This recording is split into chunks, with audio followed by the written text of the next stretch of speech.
زما په دې خبرو ځان پوهېږي. د جمعې پر ورځ 12 رکعاته دي. د جمعې پر ورځ 12 رکعاته دي. لومبۍ 4 رکعاته سنت دي او 4 ونه ډک دي. ورپسې 2 رکعاته فرض دي، هغه 2 نه ډک دي. ورپسې بیا د 2 رکعاتو فرض پسې 4 رکعاته سنت دي، هغه 4 ونه ډک دي. او بیا اخره کې 2 رکعاته سنت دي، هغه 2 نه ډک دي. نو ګوره اول به 4 کې، بیا به د امام سره 2 رکعاته فرض کې، بیا به 4 رکعاته سنت کې، بیا به ورپسې 2 رکعاته سنت کې. دا 12 رکعاته شو. دا څو رکعاته شو؟ 12. خو ګورم دا یاد ساتئ چې دا په منځ کې دا ډک رکعت او دا تش رکعت خبره کېږي. نو دا ډک رکعت څه ته وایي؟ دا تش رکعت څه ته وایي؟ ګوره ډک رکعت هغه رکعت ته ویل کېږي که نه چې په هغې کې مونږ سوره فاتحه هم وایو او قرت هم پکې وایو. قرت تلاوت ته ویل کېږي چې کم از کم یعنې چې 3 وړه آیاتونه، یا کم از کم کو چېرې مونږ د 3 وړو آیاتونو نه کم هم وایو، یا یو آیات وایو یا 2 آیاتونه وایو، خو چې په هغې آیات کې کم از کم د 32 حروفو نه کم حروف نه وي. صحیح ده که نه؟ چې دا خبره د ستاسو ذهن نشین وي. یا 3 وړه آیاتونه، یا کم از کم د یو غټ آیات وي چې د 32 حروف نه پکې یعنې سیوا حروف وي، 32 حروف نه پکې سیوا حروف وي. نو دا خبره یاد ساتئ چې ډک رکعت هغې ته وایي چې پای کې سورې فاتحه هم وي او قرت هم پکې ویلې کېږي، یعنې ولدوالین امینه پورې هم سبق وایي، ورپسې بیا ته یو سورت هم وایي، قل هو الله احد وایي، یا رحمان وایي، یا یاسین وایي.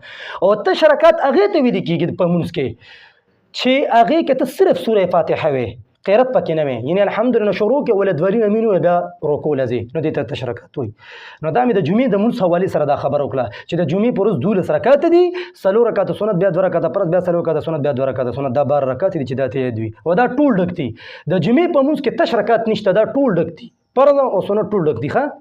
او یو خبر یاد ساتئ چې د تش رکعت تعلق د فرض سره دی، یعنې تش رکعت په سنتو کې نه ها، په سنت به همیشه ټول ډک وي، واجب به هم ټول ډک وي، او نوافل هم ټول ډک دي. تش رکعت په فرضو کې او نور د آسان کم د هغه فرضو کې چې کم د 2 نه سیوا دي. نو ګوره د ماها د سارې 2 رکعته فرض دي، نو تش خو پکې نشته که نه. ما خو درته ووایې چې د فرض منځونه 5 دي که نه، نو هغه فرض منځ کې به تش رکعت وي چې هغه د 2 نه سیوا وي. نو د سارې خو د 2 دي، نو په دې وجه تش رکعت پکې نشته.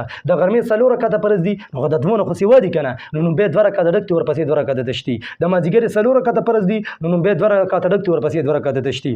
د ماښام 3 رکعته فرض دي، نو بیا 2 رکعته ډک دي، ورپسې 1 رکعت تش دي، ځکه چې د 2 نه سیوا دي. ما خو درته قید ولګو، د ستاسو د پوهې دپاره دا خبره څه کتابونه نه دي لیکلي، خو زه ستاسو د پوهې دپاره دا خبره کوم. او د ماسخوتن 4 رکعات دي، نو بیا 2 رکعته ډک دي، ورپسې 2 رکعته تش دي. د فرایض خبره کوم ها، چې دا ستاسو ذهن کې وي چې دا ته بیا په دې کې تاسو نه غلطېږئ.